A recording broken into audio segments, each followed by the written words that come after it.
I'm AG John, and this is Currency File. What you're about to hear is not a headline. It's a stress signal, because when governments move quietly into strategic metals, history tells us one thing. The paper system is already under strain. Tonight we're breaking down what a $2.56 billion US silver acquisition program would actually mean, and why April may not be a date, but a deadline. Silver has always lived a double life. On the surface, it's treated as an industrial metal, used in electronics, solar panels, medical equipment. That's the story the market is comfortable telling. It keeps silver small, manageable, non-threatening. But history tells a different story. For over 5,000 years, silver was money before it was manufacturing input. Empires didn't rise on lithium. They rose on metals that could settle debt without permission. Silver was not chosen because it was efficient. It was chosen because it was final. And that distinction matters now. When a government begins to treat silver as a strategic asset, it's not reacting to factory demand. Industrial users adapt. They substitute. They hedge. Governments don't stockpile for quarterly margins. They stockpile for system failure scenarios. Silver is a monetary backstop because it exists outside the credit chain. It does not require trust in a counterparty. It does not default. It does not need a clearinghouse to function. That makes it dangerous to a paper system, but essential to a sovereign one. When stress builds inside financial plumbing, governments quietly look for assets that don't depend on continuous confidence. Gold gets the headlines, silver gets the logistics role, the one that actually moves during disruption. And that's why this matters.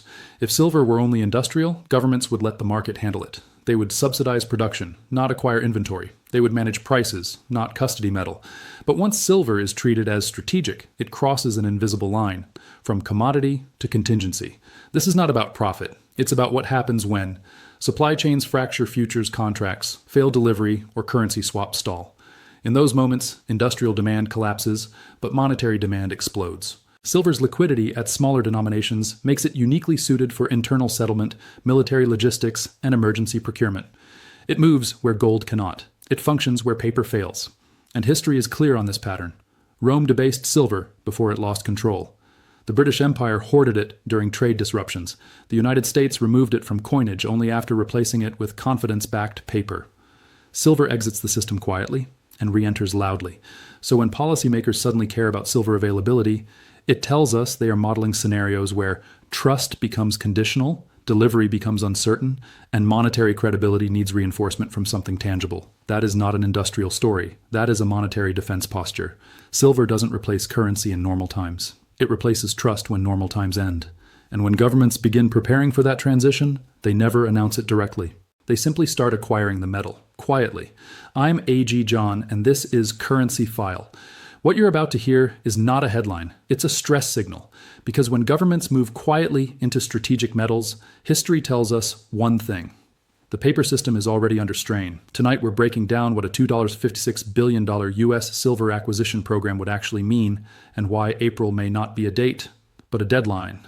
In financial systems, size is rarely the message. Intent is. At first glance, $2.56 billion looks unimpressive. It doesn't corner the silver market. It doesn't drain global supply. It doesn't even meaningfully move prices on day one. And that's exactly why it matters. Because this number was never meant to overwhelm the market. It was meant to be seen. Governments understand something traders forget. Markets move on permission, not volume. Permission to reposition, permission to prioritize, permission to step away from public liquidity without explanation. When a sovereign buyer announces a defined silver allocation, it changes behavior long before it changes inventories. Refiners begin to favor guaranteed contracts over spot sales. Logistics providers redirect flow toward government channels. Industrial users quietly increase buffer stock, and bullion banks start reducing exposure they can't physically hedge.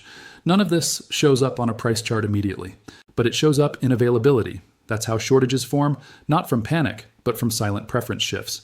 Metal that once circulated freely becomes spoken for, not hoarded, not seized, simply pre-allocated. And that's the function of a signal. The dollar figure is precise for a reason. It's large enough to command priority, but small enough to avoid scrutiny. It says, this is deliberate, this is budgeted, and this is not a one-off. In other words, this is policy, not speculation.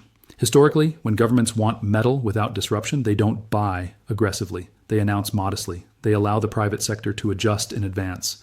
The shock comes later, when the public realizes supply was redirected months earlier. This is how strategic commodities disappear. Not overnight, not visibly, but contract by contract. And the real audience for this signal isn't retail investors. It's miners deciding where future production goes, refiners choosing who gets priority. and institutions deciding whether physical settlement is still viable. Once those actors reposition, paper markets begin to hollow out. That's the danger. Paper silver only functions when confidence is high and delivery demand is low. A sovereign signal disrupts both. It introduces a hierarchy, and paper sits at the bottom of it. So when you see a $2.56 billion figure, don't ask how much silver that buys. Ask what it allows others to do. It allows industry to hoard without blame.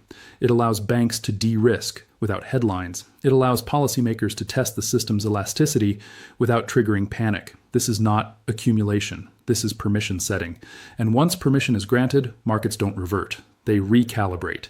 By the time prices respond, the signal has already done its work. Metal is no longer abundant. It's already assigned. They simply start acquiring the metal. Quietly. I'm A.G. John, and this is Currency File. What you're about to hear is not a headline. It's a stress signal. Because when governments move quietly into strategic metals, history tells us one thing. The paper system is already under strain. Tonight we're breaking down what a $256 billion U.S. silver acquisition program would actually mean, and why April may not be a date, but a deadline.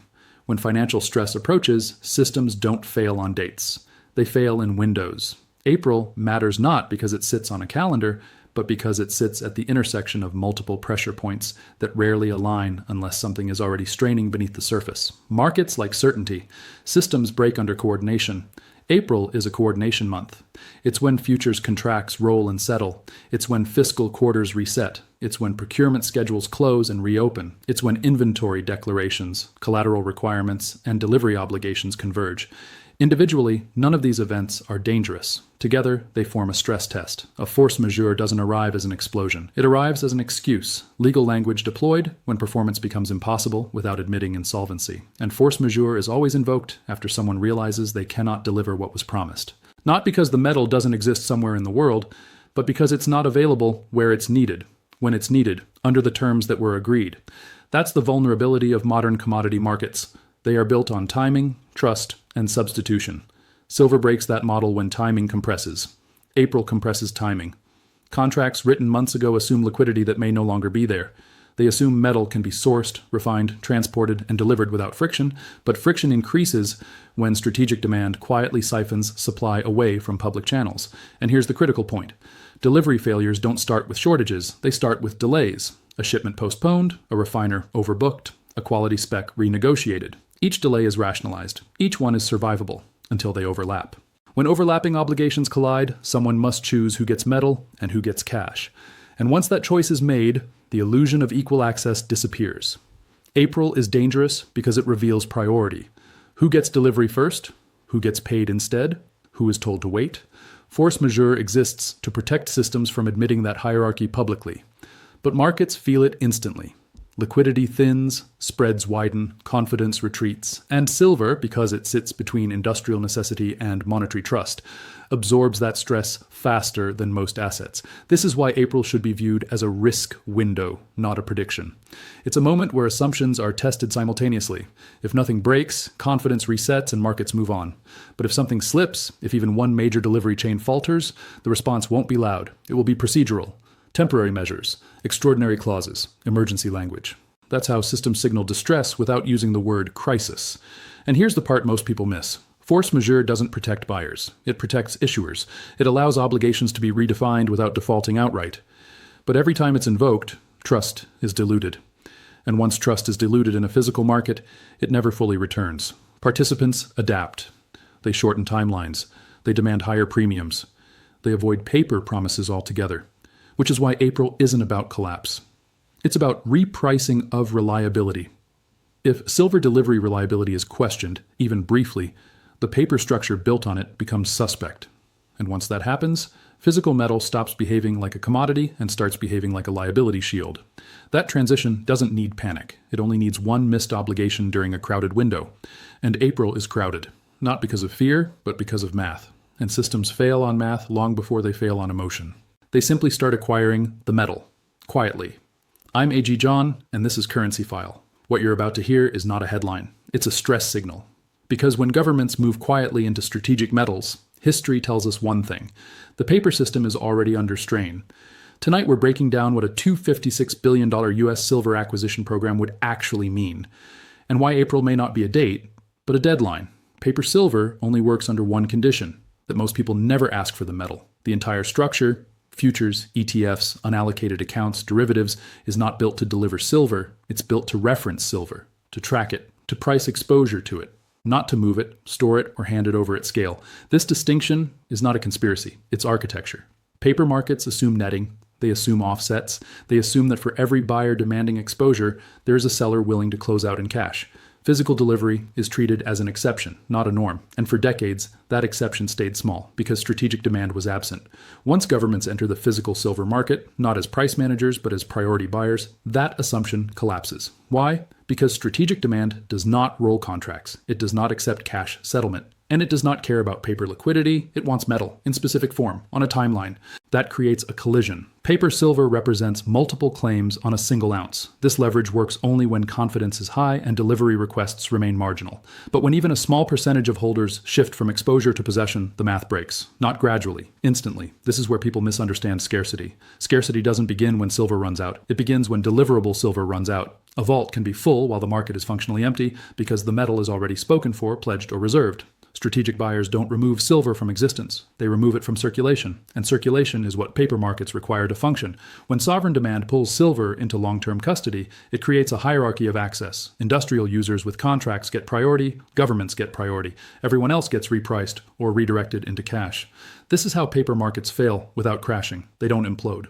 They decouple. Spot prices remain calm, futures still trade, ETFs still quote net asset value, but physical premiums rise, delivery times stretch, redemption rules tighten. The signal isn't price, it's friction, and friction is fatal to leverage systems. Because paper silver relies on velocity. Contracts must roll, positions must clear, confidence must remain abstract.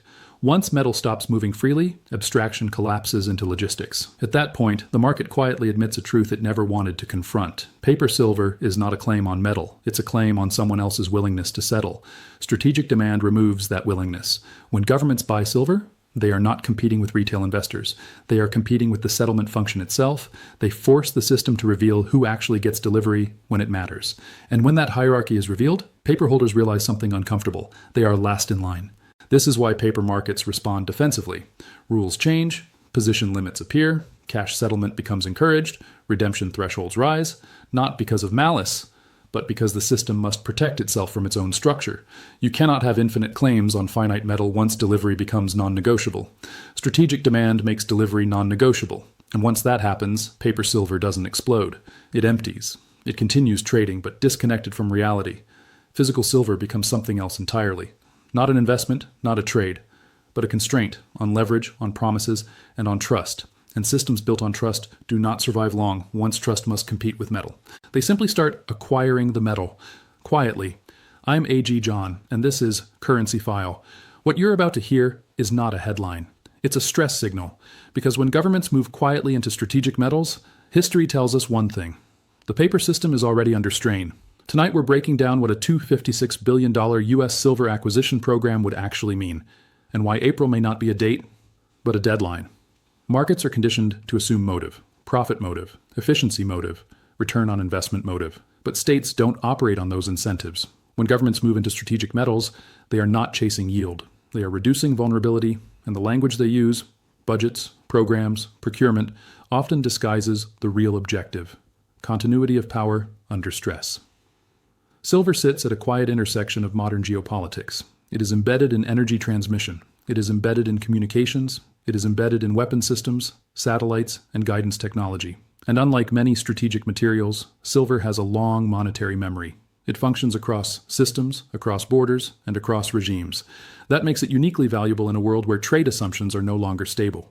Geopolitics today is not about conquest. It's about interruption. Interrupt energy flows. Interrupt settlement rails, interrupt supply chains. You don't need to fire a missile to destabilize an adversary anymore. You just need to deny them inputs they assumed would always arrive on time. Strategic metals are the pressure points of that doctrine. Silver is one of them. If this were about profit, governments would let private industry manage inventories. They would rely on futures markets. They would outsource risk. But outsourcing only works when counterparties are trusted. And trust is now a conditional asset. Sanctions changed that. Trade weaponization changed that. The fragmentation of payment systems changed that. In a fractured world, dependence becomes liability. So states hedge, not with derivatives, but with control. Silver is difficult to replace quickly. Substitutes exist on paper, but not at scale, not without cost, and not without performance degradation. That makes it strategically sticky. Once you need it, you can't improvise. And that's why this matters geopolitically. When a nation secures silver supply, it's not thinking about spot prices. It's thinking about scenarios where access becomes contested, where allies hesitate, where shipping lanes are disrupted, where contracts are unenforceable. This is not paranoia. This is planning. Every major geopolitical realignment in history has been preceded by quiet stockpiling. Grain, oil, metals, the assets that keep systems running when cooperation breaks down. Silver's role in this environment is understated by design. It's too small to alarm, too technical to headline, too familiar to fear. That makes it perfect. And here's the deeper layer. Geopolitical competition today is not symmetrical. Some nations control resources, some control manufacturing, some control finance.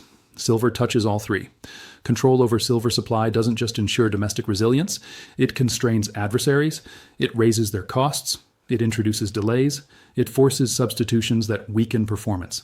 That's leverage, and leverage is what geopolitics runs on. This is why strategic metals programs rarely come with rhetoric. There are no speeches, no warnings, just line items and procurement notices. The intent is to move before the market notices and before rivals respond. Because once geopolitics enters a commodity, it never leaves. Silver stops being priced solely by supply and demand. It becomes priced by risk tolerance. Who can afford to wait? Who can afford disruption? Who can afford to be wrong? This is not about upside. It's about resilience under pressure. And when governments prepare for pressure, they don't speculate. They secure, quietly, decisively, and long before the public understands why. They simply start acquiring the metal. Quietly. I'm A.G. John, and this is Currency File. What you're about to hear is not a headline. It's a stress signal. Because when governments move quietly into strategic metals, history tells us one thing. The paper system is already under strain. Tonight we're breaking down what a $256 billion U.S. silver acquisition program would actually mean, and why April may not be a date, but a deadline.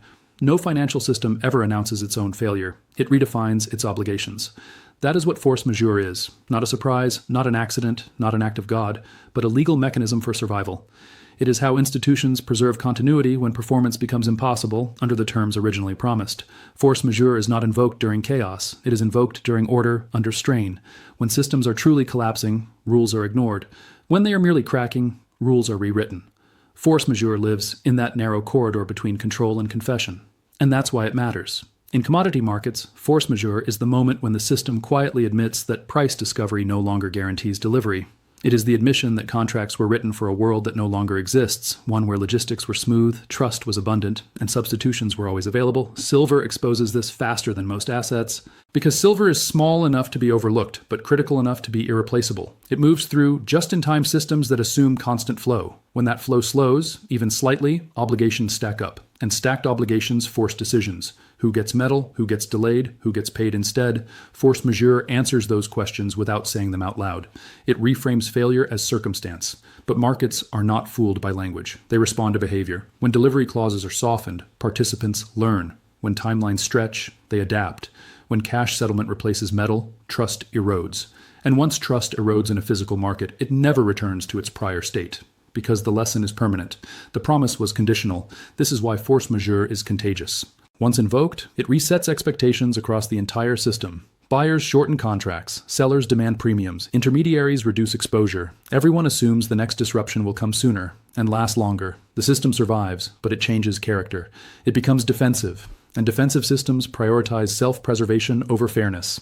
That's the unspoken truth of force majeure. It protects issuers, not holders. It shields balance sheets, not expectations. It allows institutions to remain solvent while transferring uncertainty outward.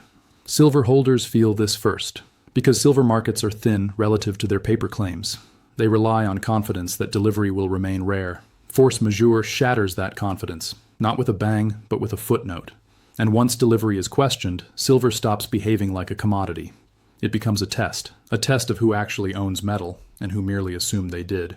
This is why force majeure matters more than price spikes. Prices can be managed, volatility can be dampened, narratives can be controlled. But once delivery is optional, the illusion breaks. The market splits, paper continues trading, physical becomes rationed, and the spread between them tells the real story. Force majeure is not the end of the system. It is the moment the system admits it must change to survive. And change always comes at the expense of those who trusted the old rules. That's why this discussion isn't about panic. It's about literacy.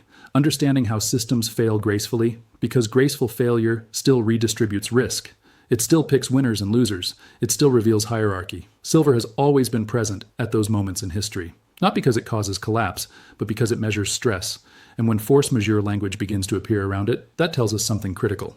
The system is no longer confident it can keep its promises, only its appearance. And that is the final warning, delivered not through headlines, but through clauses buried deep in contracts few people ever read, until it's too late. They simply start acquiring the metal, quietly. I'm A.G. John, and this is Currency File. What you're about to hear is not a headline, it's a stress signal, because when governments move quietly into strategic metals, history tells us one thing: the paper system is already under strain. Tonight, we're breaking down what a $2.56 billion US silver acquisition program would actually mean, and why April may not be a date, but a deadline.